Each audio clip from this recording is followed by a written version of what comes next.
For lesson 8.4, we are looking at multiple event probability. So in our previous lesson, we looked at single event probability. What's the probability that I roll a dice and I get a 2? Well, there's 1, 2 on the die, so it would be a 1 in 6 chance. Today we're going to look at stacking those events on top of each other. So we have a little bit of definition work here.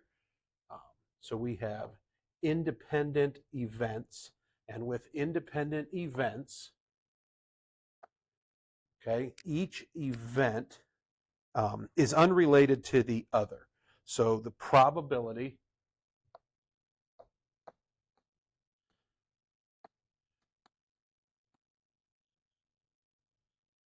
of each event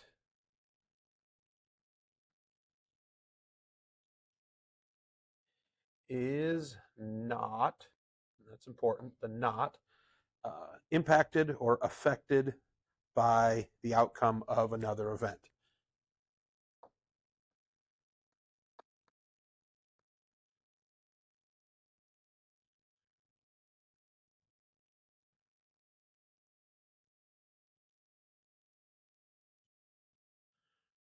Right, so rolling a die. It doesn't matter how you roll a die, that is going to each be an independent event, right? I roll a 2 the first time, there is an equal probability that I can roll a 2 the second time, right? I have a 1 in 6 chance every time that I roll that. That is independent. The other one is dependent, and that is going to be pretty much the opposite then. We have probability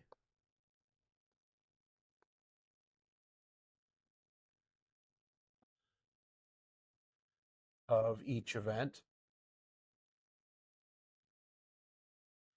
is affected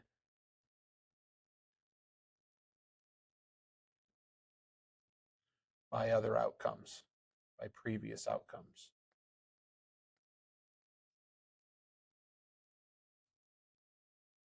So dependent probability. If I put the names of 20 students in a hat and I say I am going to draw out 2 names.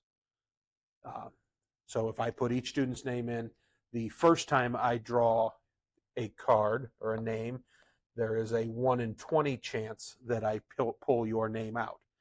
Now, if I am going to give a prize, I'm probably not going to give the prize to the same person 2 times. So after I pull their name out the first time, there's only 19 people left in the thing. So the second time you would have a 1 in 19 chance. So this is often called no replacement, right? You are not replacing the name, the item, the marble, whatever it is, back into the pot.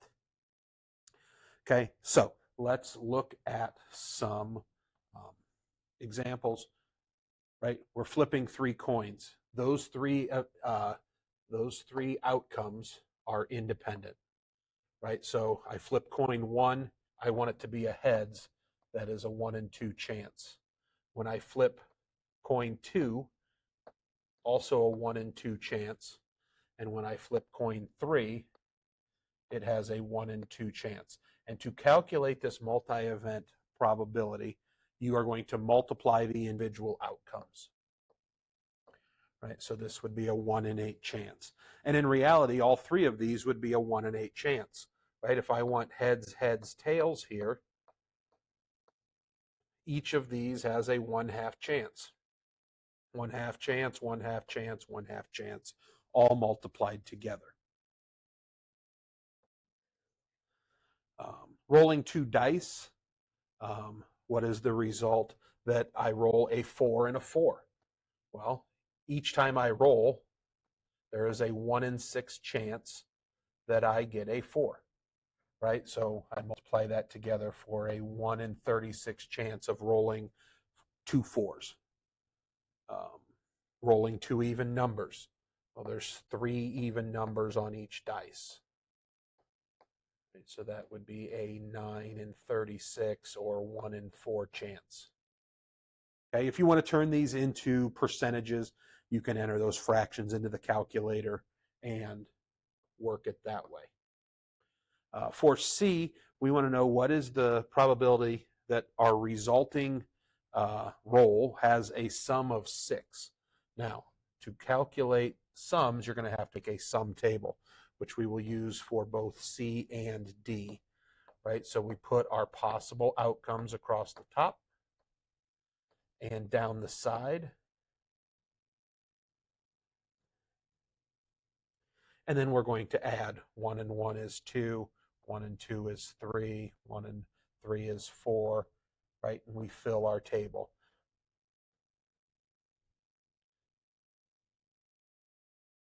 And this is about the only way you're going to be successful on these problems, is to make this little chart.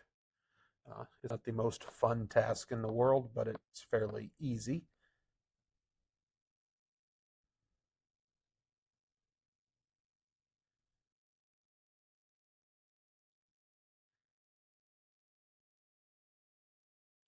Right, so it asks here, what is the probability that our result has a sum of 6? I see this diagonal here has the 6's, 1, 2, 3, 4, 5 of them. So that would be a 5 in 36 chance. A sum less than 8, right? I could draw a division here at the 8 and then count up these outcomes. 1, 2, 3, 4, 5, 6, 7, 8, 9, 10, 11, 12, 13, 14, 15, 16, 17, 18, 19, 20, 21. Right, a 21 in 36 chance. And again, you could reduce them, you could turn them into decimals, percentages, whatever your situation calls for. Right, so I'm going to work some of these, not all of these, in example 3. Right, so we have a bag of marbles, 4 yellow, 4 blue, 3 yellow, 2 white, and a red. Right, so that makes what, 10 marbles in a bag. And they want to know what is the probability that I pick 2 white marbles. Now this is important here, with replacement. So I'm going to draw a marble, put the marble back. Right, so what is the probability I draw 1 white marble? It would be 2 in 10. Now with replacement, I'm going to put that marble back in the bag. So then I have another 2 in 10 chance each time. Right, these are independent outcomes. So when I multiply my fractions, I have a 4 in 100 chance. Jumping down here to C, 2 yellows, right? A 3 in 10 on the first one, right? There's 3 yellows. Because it says with replacement, I am going to put that back. And again, I have a 3 in 10 for a 9 in 100 chance. For example, D, right? A yellow marble and then a red marble. So we have 3 yellows out of 10. And then we're going to put that yellow back, and then we're going to try to draw a red. So that would be a 1 out of 10, because there's 1 red marble. So when I multiply those probabilities, it's a 3 in 100 chance. Example 4, still marbles in the bag, right? 4 blue, 3 yellow, 2 white, and a red. But now it says no replacement. So we are not putting marbles back in the bag. So what is the probability then that I draw a white marble? Well, there are 2 white marbles. So that would be 2 out of 10 the first time. Now I am not putting that back. So the second time there would only be 1 out of 9 marbles in the bag for a 2 in 90 chance.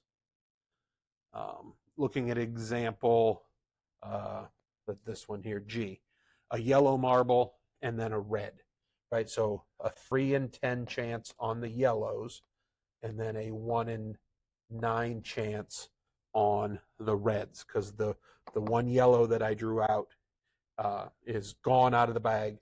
There's only 1 red marble in the bag, and there would be 9 marbles left. So that would be a 3 in 90 chance. We'll do one more, a blue marble and then a yellow. So when I make my first draw out of the bag, 4 out of 10 chance that I pick a blue.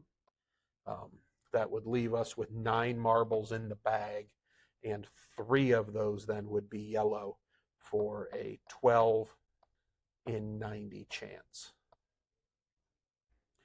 Okay, so this is an introduction to dependent and independent probability. Right, in example 5, you can work on that on your own. That is going to be no replacement. Right, you're going to take someone out of the waiting room. They're gone out of the room. You can't pick them a second time. Right, so that would be no replacement there. And then example 6 and 7, it specifically says replacement or no replacement. So remember, independent events, that'd be with replacement, things with dice, that sort of thing, or with replacement. Right, the item that you draw goes back into the pot or the bag or the deck of cards, whatever it may be, for the second and third or fourth attempt. For dependent events, that is no replacement. You are not putting the item back in.